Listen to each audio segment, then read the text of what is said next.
Muy bien, seguimos aquí en Pauta Informativa a través de TVUC de Araucanía, el canal de televisión de la Universidad Católica de Temuco para todo el sur de Chile, desde Talca y hasta Coyhaique. Como lo anunciábamos en titulares, ya está con nosotros el gobernador de la Araucanía, don René Zaffirio. Gobernador, bienvenido. Bienvenido, gobernador. Muchas gracias, encantado de estar de nuevo aquí. Exactamente, Muchas de nuevo. gracias, ¿sí? Agradecidos de que esté visitando de nuevo nuestro canal, ahora como flamante gobernador. Había estado como candidato, había estado en el debate. Precandidato, de hecho, estaba contando las firmas en ese entonces, ¿se acuerda? Precandidato. Mire, Exacto. precandidato, ya como candidato en el debate, el único Exacto. debate que reunió a todos los televisados, a todos los candidatos a gobernador, y ahora como flamante gobernador, y ya además recién cumpliendo 3 meses en el cargo. Y partamos por ahí. ¿Cómo ha sido este proceso? Intenso, intenso, pero muy, no quiero decir entretenido, porque uno no va a entretenerse al ejercicio de estas funciones precisamente. Yo diría que la palabra que lo describe es intenso,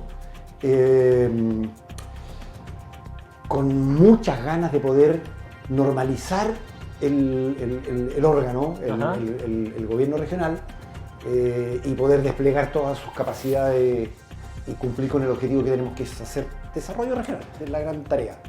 Oiga, ¿cómo ha sido la recepción de la gente? Porque usted, convengamos, es un personaje político muy reconocido a nivel nacional, pero particularmente en la región de la Araucanía, toda una trayectoria, varios periodos como alcalde, como parlamentario, y hoy día desplegado nuevamente, podríamos decir, en la región de la Araucanía. ¿Cómo ha sido la recepción, primero, de parte de la comunidad? Bien sofisticada tu forma de decir, este es un viejo, ¿eh? No, experimentado. No, experiencia. Experiencia. No, claro. es broma.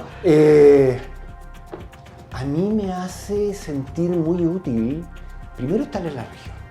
Segundo, cumplir un rol de carácter ejecutivo. Tercero, presidir un cuerpo colegiado que te ayuda a tomar decisiones y que te ayuda a interactuar con personas que piensan distinto. Y cuarto, con un horizonte definido, el desarrollo de la región. Quinto, yo agregaría, sin tener que rendir cuentas más que a la propia comunidad. Y eso es una libertad enorme para tomar decisiones y poder avanzar en lo que nos hemos propuesto, que está ahí en el programa de gobierno que fue registrado en su minuto en el CERVEL. Un programa de gobierno que ha sido conocido públicamente por toda la comunidad, que le permite trazarnos las líneas y proyectar este trabajo, además en un rol que es relativamente nuevo. Este es el segundo periodo de gobernadores democráticamente electos, por tanto, sigue siendo un poquito marcha blanca en ese sentido, porque aún hay muchos elementos que ajustar, me imagino, en el desarrollo del rol que usted estaba mencionando, ¿no? Yo tuve la posibilidad o sea, en algún momento tuve que enfrentar un dilema. A ver, Tenía la opción de ser candidato a alcalde de Temuco. ya. Me gustaba porque tenía cierta nostalgia por el trabajo que se hizo. Cierto, Fuimos la know-how. primera generación, claro, la primera generación de alcaldes elegidos. Después me conversaban amigos, me decían, René, tú tienes todas las posibilidades de ser senador.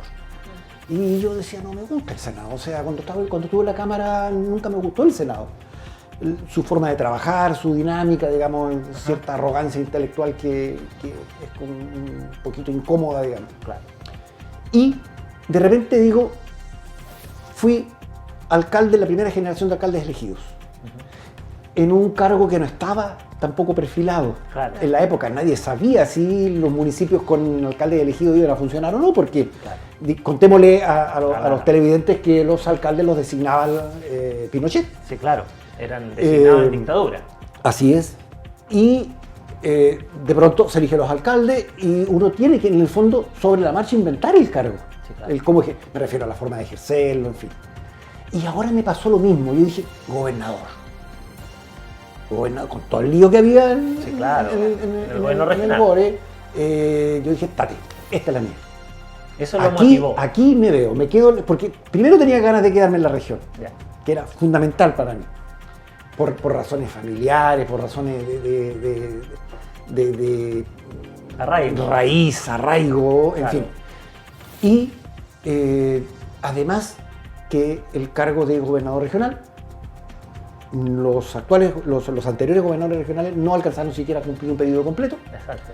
Más cortito el periodo. Yo diría que de Arica a Punta Arenas desnaturalizaron el sentido de el cargo, porque asumieron como una suerte de alcalde mayor de la región. Alcalde mayor en el sentido de que dispone de más recursos, con menos estructura orgánica, digamos, pero con más recursos. Y me propuse volver a hacer un esfuerzo para volver a centrar el gobierno regional en su rol principal, que es fundamentalmente hacer desarrollo regional, económico, cultural y social. Ese es el rol del gobierno regional. Tiene una mirada ejecutiva bien marcada en ese sentido y además una gran responsabilidad a la hora también de distribuir de mejor manera los recursos de nuestra región.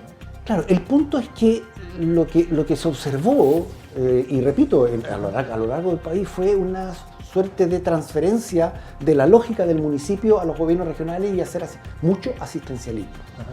Y yo estoy convencido que el asistencialismo es necesario para los grupos que viven en condiciones extremas, para apoyar, en fin, pero que el rol del gobierno regional es distinto.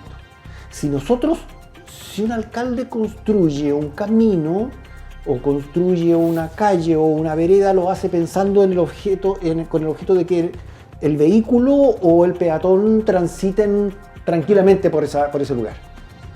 Cuando un gobernador toma la decisión de impulsar un proyecto para construir un camino, lo hace porque sabe que al final del camino hay un espacio que potencialmente es un espacio para desarrollar una actividad económica que genere empleo, que dinamice la economía, que genere riqueza.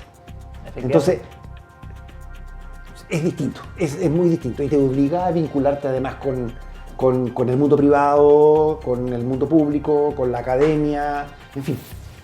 ¿Cómo ha sido esta adaptación, gobernador, teniendo en cuenta, usted bien lo decía, que asume también en un momento bastante cuestionado en el cual, recordemos que la Fiscalía investiga el traspaso de 44.000 millones a diferentes sectores y se dio a conocer también hace un tiempo atrás que usted puso por decirlo de alguna manera, un freno de mano a estas inversiones. ¿Cómo está actualmente la situación económica en el gobierno regional respecto a las inversiones? A ver, respecto de las inversiones no hay cambio sustantivo. Ese es un tema que me gustaría despejar. Perfecto. Y yo creo que la frase no fue la más feliz. Yo si la tuviera que repetir, diría que lo que pusimos lo que hicimos no fue poner freno de mano, sino que ponerle freno a las manos, que no tiene un sentido distinto. Claro. Y eso en ningún caso ha significado que nosotros ralenticemos los procesos de inversión que tenemos, porque tenemos que llegar al 31 de diciembre con un 100% de ejecución del presupuesto. El año 2024, el gobierno regional del 2024 llegó al 69,2%. Es decir, la ejecución del presupuesto más baja a lo largo de los gobiernos regionales del país. Eso tenemos que revertirlo. Y por supuesto que, independientemente de esa frase que puede no haber sido la más feliz, digamos, estaba concebida en la lógica de que tenemos que ordenar la casa, que tenemos que hacer el aseo, que tenemos que encender la calefacción si hace frío y esperar que los niños lleguen del colegio y que tengan su once lista para servirse, de tal manera que las cosas puedan funcionar en esta familia que es la región de manera normal y armónica. Claro. Armónica sobre todo porque las confianzas están muy resquebrajadas. Bueno, justamente para ordenar la casa, como usted dice, que usted dio a conocer hace unos días atrás, gobernador, este proceso de auditoría externa en el gobierno regional, en donde además dio a conocer que hay 11 funcionarios investigados y con sumarios al interior de la institución. ¿Por qué se inicia este proceso? Y preguntarle también qué tan complejo ha sido ordenar la casa. Difícil porque se interpretan las cosas de un modo que no son, digamos. Lo primero es decir que la herramienta de los sumarios administrativos es una herramienta que tiene por objeto hacer efectiva la responsabilidad administrativa de cualquier funcionario del Estado. y todos quienes cumplimos funciones públicas sabemos que estamos expuestos a, Claro. a ser sumariados en algún momento si cometemos algún acto que puede implicar el quebrantamiento de una norma administrativa. Pero además ha sido complejo el proceso porque tenemos al Consejo de Defensa del Estado, que es el órgano que tiene que salvaguardar los recursos, la legalidad en el uso de los recursos públicos. Esa es la única función del Consejo de Defensa del Estado. Y tenemos por otra parte al Ministerio Público, que tiene por objeto hacer efectiva la responsabilidad penal. Tres órganos, estos dos últimos junto con la Contraloría, auditando procesos que es indispensable clarificar. En ese contexto, yo en campaña dije, vamos a hacer una auditoría que tiene por objeto que un auditor externo al sistema nos diga si ha habido o no, si hubo o no, entre los años 21, 22, 23, 24 y enero de 2025, si hubo o no irregularidades que sean susceptibles de aclararse por la vía de un sumario, o si se cometieron delitos que nos imponga a nosotros la obligación de denunciarlos al Ministerio Público. Esa es una obligación, no es una opción. Es obligatorio, no es opcional. O sea, teníamos que hacer eso.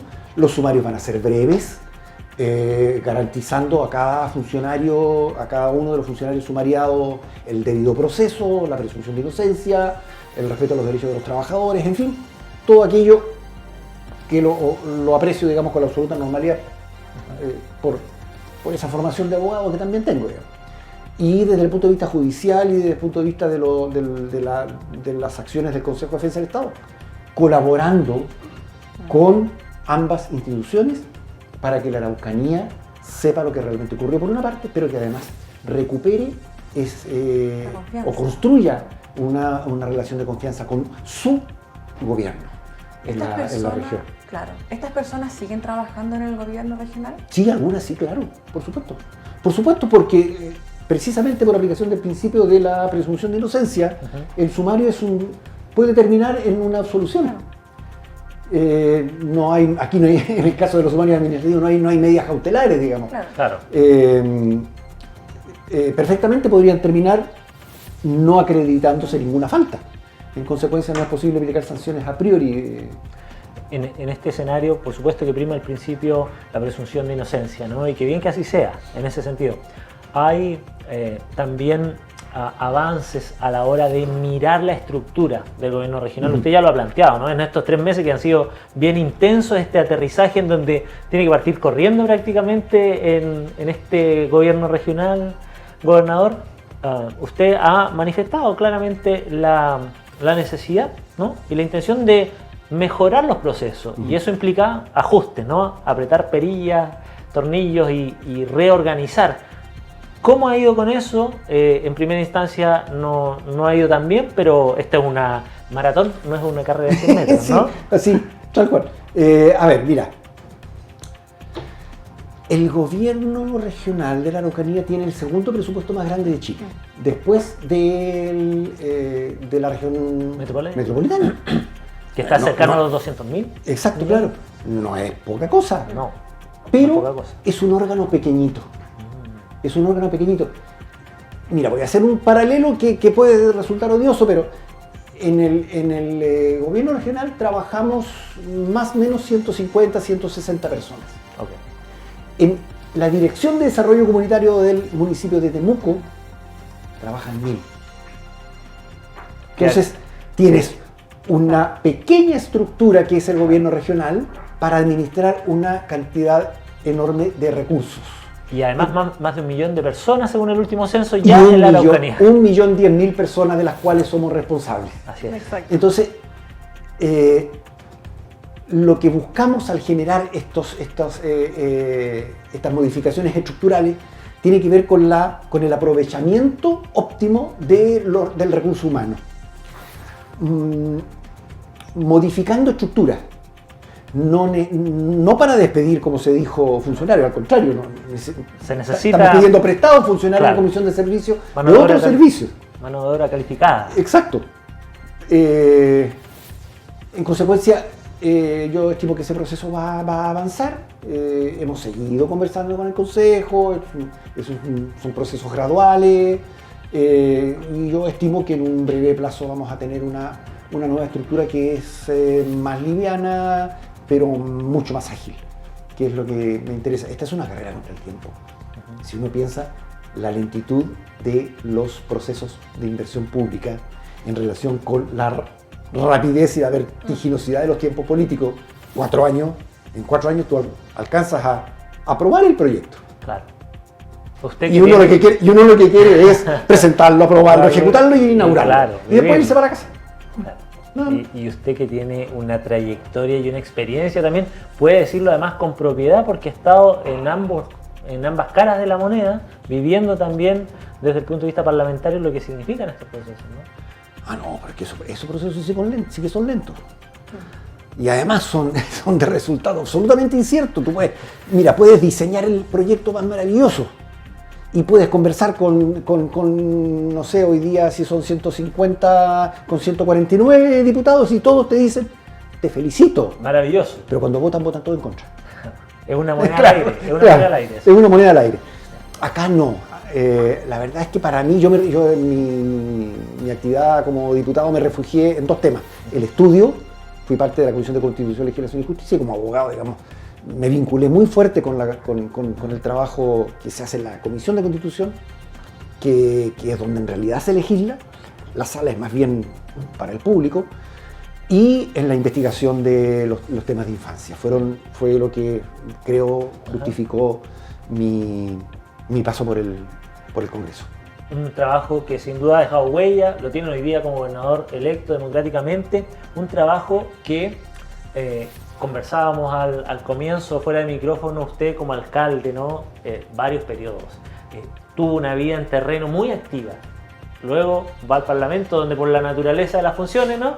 Se refugia en otras líneas, y le decía yo, ahora está más delgado el gobernador en esta pasada, vuelve a la Araucanía, vuelve a un rol muy ejecutivo, como usted mencionaba, pero también que lo hemos visto, objetivamente lo hemos visto mucho en terreno, desde Curarrehue, pasando por Gorbea, por Universidad de Temuco, etc., otras comunas.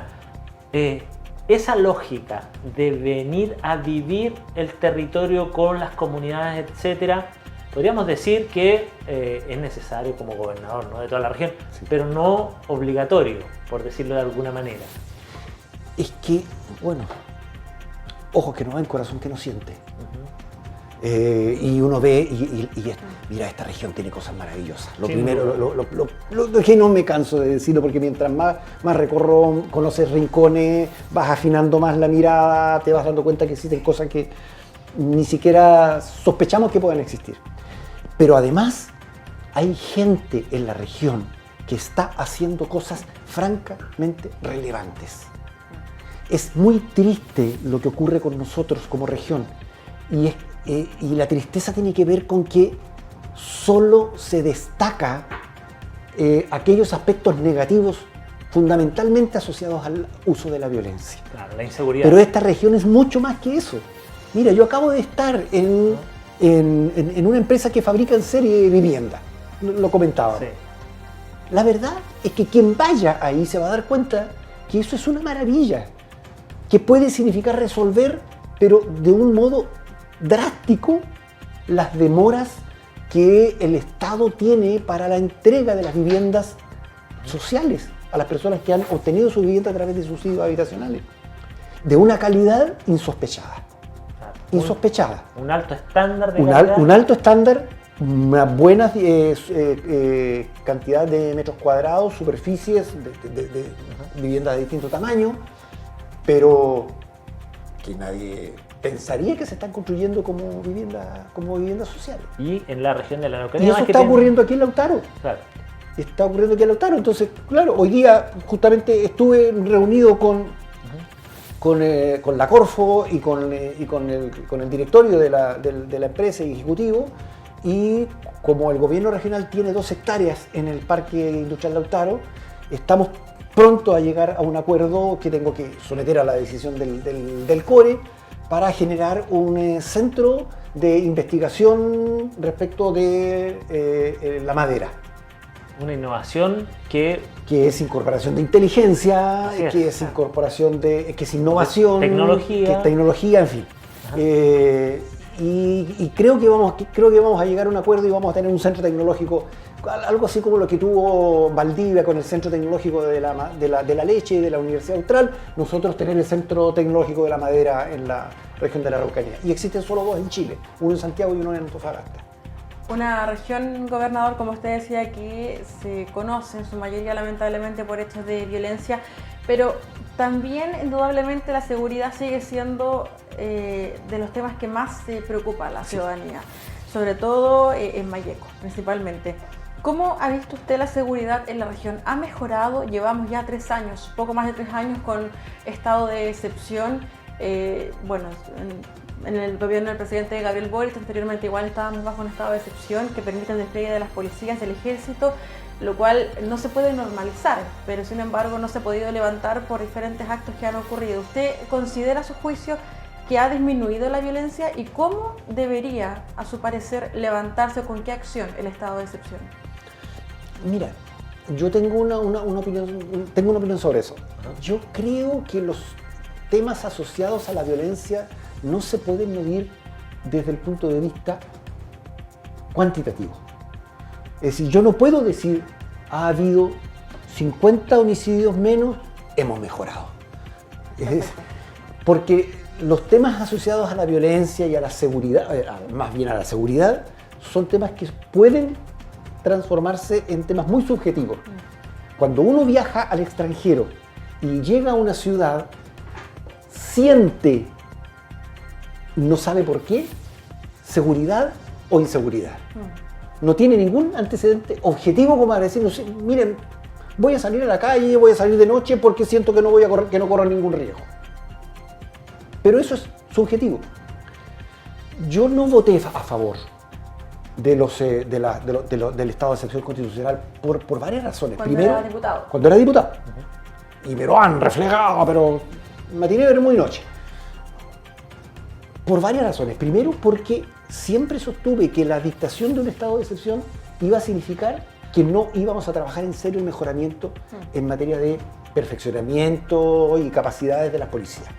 Segundo, que íbamos a utilizar una norma que es por esencia excepcional con carácter permanente.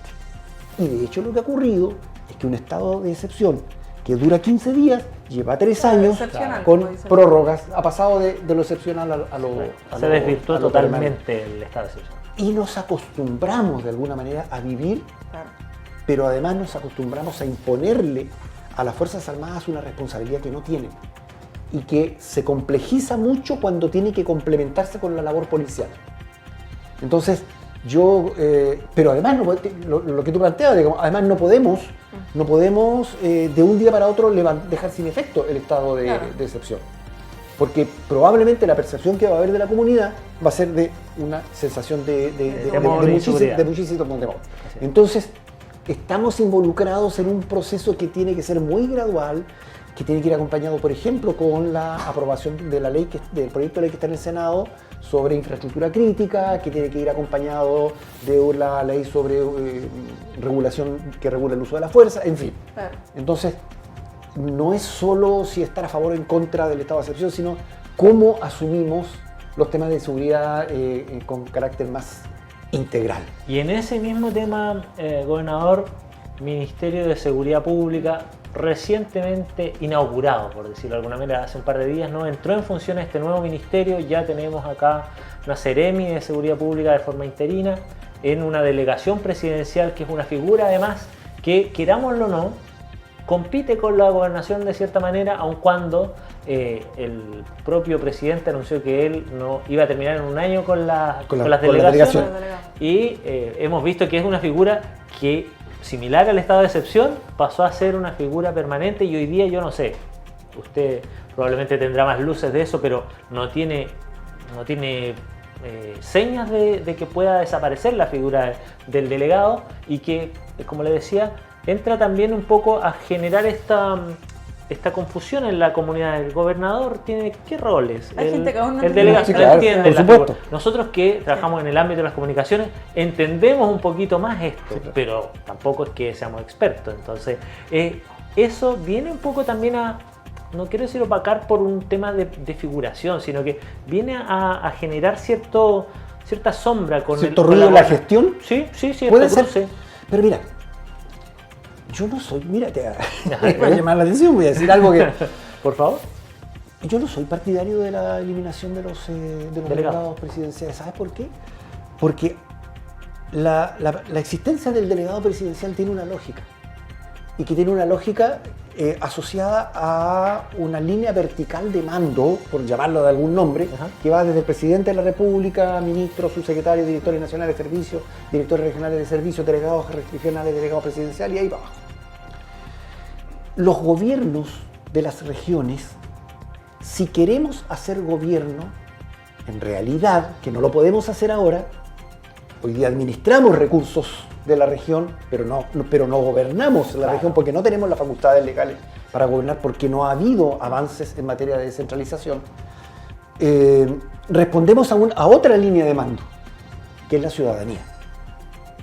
Yo no le respondo al presidente de la República. Claro. Yo le respondo por mis actos administrativos al Contralor, por mis actos, si tienen una connotación penal, respondo al Ministerio Público, en fin, si daño el patrimonio fiscal, respondo al Consejo de Defensa del Estado, pero no le respondo al presidente de la República. Si el presidente de la República me pide explicación respecto a algo, Claro. yo le diré, he tomado esa decisión en uso de mis facultades legales, punto. Como lo hice muchas veces con ministros del Interior durante los gobiernos de la Concertación siendo alcalde. Entonces, yo creo que es una figura que se puede perfeccionar, se puede redelimitar, me refiero a los Sí, delegados, a los delegados. pero le estamos pidiendo al gobierno, todos los gobernadores del país, una sola cosa. Trátennos solo como el Estado trata a los municipios. Un alcalde, si tiene un peso, ese peso propone gastarlo al Consejo Municipal, el Consejo Municipal, si le aprueba el proyecto, ejecuta su proyecto. Un gobernador, si tiene un peso, lo propone al Consejo Regional, el Consejo Regional se pone de acuerdo, lo aprueba, y para poder ejecutar tienes que pasar por la SUDERE, por el Ministerio de Hacienda, en fin, te puedes dar una vuelta un año antes de empezar a ejecutar.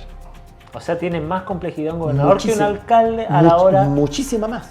Entonces, lo que estamos diciendo, por favor, transformemos de verdad los gobiernos en las regiones en gobiernos y no en simples administradores. Oiga, que es lo que ocurre gobernador, ¿y cómo ha avanzado eso? ¿Cómo lo visualiza? Porque entiendo que en 3 meses tampoco es que se puede solucionar todo y vamos trabajando en este sentido. Ustedes como gobierno regional, ¿ve luces de que pueda avanzar hacia allá? Usted dice, los gobernadores pedimos esto, ¿hay cierto nivel de acuerdo en este aspecto? Me imagino que sí. Sí, hay acuerdo, porque todos padecemos de lo mismo, Claro. independientemente del sector político al que pertenezcan los gobernadores, o si somos independientes, el drama es el mismo. Mira, los incendios. Le preguntan al gobernador, bueno, pero estamos en emergencia. Y sí, yo miro el presupuesto, 5.422 millones para emergencia. Y me dicen, ¿sabe qué, gobernador? Usted no puede usar los recursos de emergencia. Pero ¿cómo que no puede usar los recursos de emergencia si están aquí en el presupuesto? No, eso lo activa el Ministerio del Interior o la Ministra del Interior en la época. Y a nosotros nos avisan por allá por octubre más o menos en qué se gastó, cuándo se gastó y cuánto se gastó. O sea, una carpeta presupuestaria que está Que en no su puede- unidad, que pero puede usted no tocar. toca. Entonces a mí me decían, Ya. durante los incendios, decían, bueno, pero ¿y cuánto? Ustedes me preguntaban. Bueno, ¿y cuál va a ser el aporte del gobierno regional para enfrentar esta emergencia? Y yo les dije, 5.422 millones ya están disponibles para abordar la Combatirlo. emergencia. Claro. Están en poder del Ministerio del Interior y los tiene que activar el Ministerio del Interior. Eso te prueba que no hay descentralización en realidad. Y eso tendría que cambiar con una norma, con una ley, con... Eso es muy simple. Nosotros lo logramos con los municipios cuando 60 días después de la primera elección de alcaldes del año 92, Ajá. constituimos la Asociación Chilena de Municipalidades. Y estábamos ahí, en la época, desde la UDI hasta los socialistas, que eran todos los movimientos y partidos que tenían representación en los municipios. Ajá. Y nosotros nos sentábamos a negociar con los presidentes de la República. O sea, ¿Por qué? Porque estaban todos los municipios Claro. detrás de esa asociación. Sí. Yo lo que les propuse en una reunión de gobernadores, le dije, mire, esto debe dejar de ser una asociación de gobernadores, tiene que ser una asociación de gobiernos regionales, que incluya a los gobernadores y a los consejeros regionales. De tal manera que todo el poder de las regiones se sienta cuando te instalas a negociar con el Estado central. Porque nadie cede cuotas de poder del Estado central si no es a partir de la presión. Absolutamente.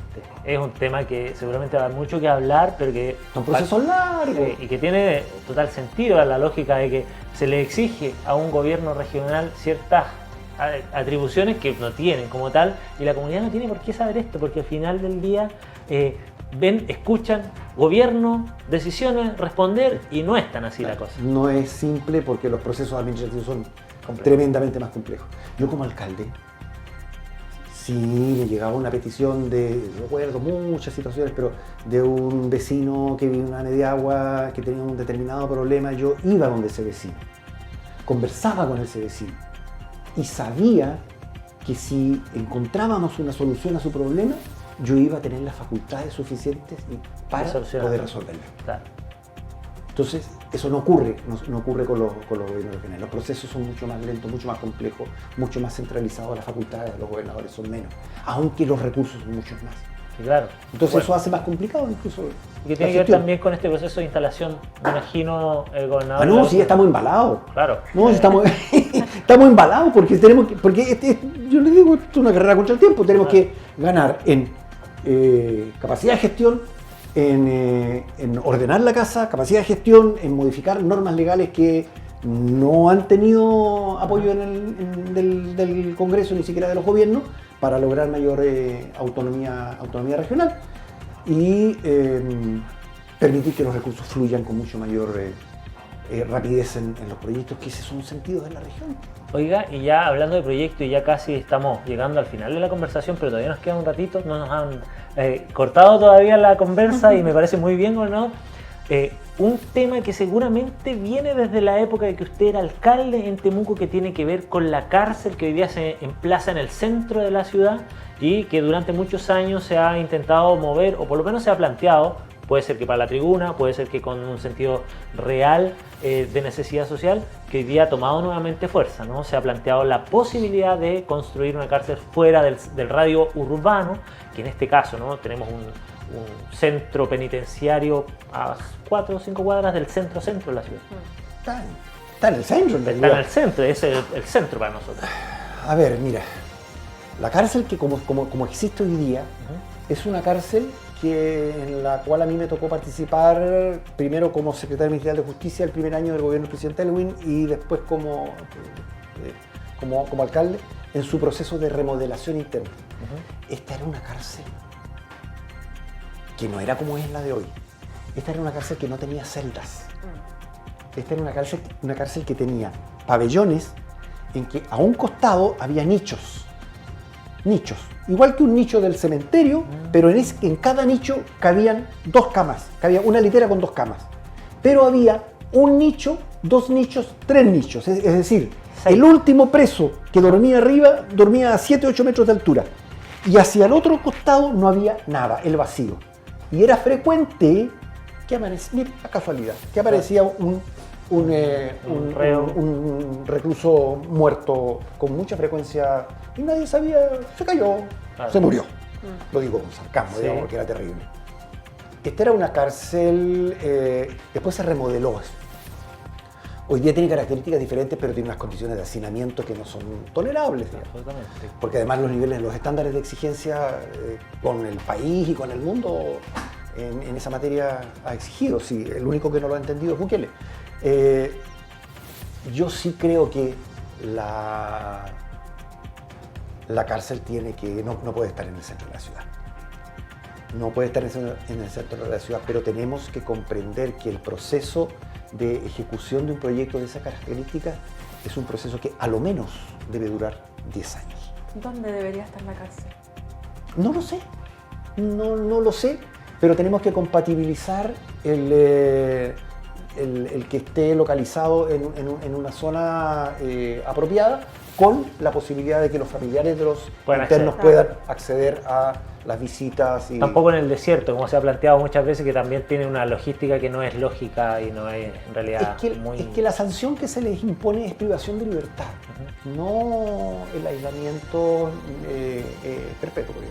Oiga, otro tema, ya para cerrar la conversa, gobernador, tiene que ver con algo que también debe haber vivido usted en su gobierno como alcalde, y que ha visto como parlamentario, y que hoy día es una realidad no solamente en la Araucanía, sino que a nivel nacional, que tiene que ver con la basura. La basura, que es un problema que nos afecta a todos, que todos contribuimos o no en este tema. Hoy día en la Araucanía pasa a ser además un gasto de los municipios, en este caso, enorme, y que tampoco tiene una vía de solución a corto plazo muy cercana, pareciera, ¿no? Usted estaba en la época de que Boyeco ya estaba totalmente en entredicho en esa época. Boyeco en estricto rigor entró en entredicho a partir de las gestiones del alcalde que me siguió la gestión. ¿Sí? Porque mientras fui alcalde, Boyeco funcionó como un relleno sanitario. Cuando llegó el alcalde siguiente, funcionó como basural. Porque se generó una serie de obstáculos desde el punto de vista del financiero, en fin. Bueno, pero ya me hago cargo de eso, digamos, y no tengo inconveniente. Nosotros reactivamos hace 2 semanas una mesa regional para el tratamiento de residuos sólidos. Mire, qué bueno. Porque estamos con la espada de Damocles sobre las cabezas nuestras. En el sentido de que no podemos seguir dependiendo de una resolución que tenga que tomar el Servicio de Salud del Biobío para poder seguir depositando en Los Ángeles o en Mulchen los residuos sólidos que provienen de las distintas comunas de la Araucanía. Sí. El día que se dicte una resolución así, en 24 horas estamos en una emergencia sanitaria. Impresionante. Entonces, lo que hemos conversado con los alcaldes, los que hemos conversado con otras autoridades es empezar a desarrollar. Ya tenemos 2 posibilidades relativamente ciertas de poner en marcha este año 2 centros de acopio para el compostaje a pequeña escala, para grupos que no superan las 5.000 personas, que nos permitan ponerlos en funcionamiento sin necesidad de un estudio de impacto ambiental, sino que a partir de una resolución sanitaria, y eso irlo replicando a pequeña escala. Si nosotros queremos encontrar una sola solución para todo el tema de la basura de la región, no lo vamos a encontrar. Claro. Porque vamos a tener resistencia por todos lados. Pero si definimos una metodología que significa que no generamos, que generamos valor a los desechos orgánicos a partir de procesos de compostaje en distintos puntos para grupos de personas, claro, para reducir el volumen, podemos reducir hasta en un 80% el volumen de la basura, que es lo que representa el material orgánico. Y ese material orgánico tratado se puede transformar en compost que mejora sustancialmente las condiciones de la tierra. ¿Y eso se traduce, gobernador, en qué plazo? Nosotros esperamos este año tener entre 2 y 3 plantas de compostaje funcionando. ¿Dónde? Me reservo la información todavía. porque si uno habla de plantas de compostaje, la gente piensa basural, y no es así. Porque, ¿sabes por qué? Porque hay un proceso previo que tienen que organizar los municipios, porque les interesa particularmente a ellos, porque van a reducir sus costos, y donde hay que capacitar a la población en la separación de los desechos. El rol formativo siempre es muy importante. Gobernador René Zaffirio, queremos agradecerle el tiempo, la conversación, desearle éxito en su gestión, que su éxito es el éxito de todos quienes habitamos la región de la Araucanía, y bueno, abiertas las puertas siempre aquí en nuestro canal para cualquier novedad, y siempre vamos a tener temas que conversar con la primera autoridad de nuestra región. Muchas gracias. Gracias por la invitación. Bueno, ahí teníamos entonces al gobernador de la región de la Araucanía, don René Zaffirio, quien gentilmente vino a conversar con nosotros. Nos vamos al corte y ya seguimos aquí en Pauta Informativa.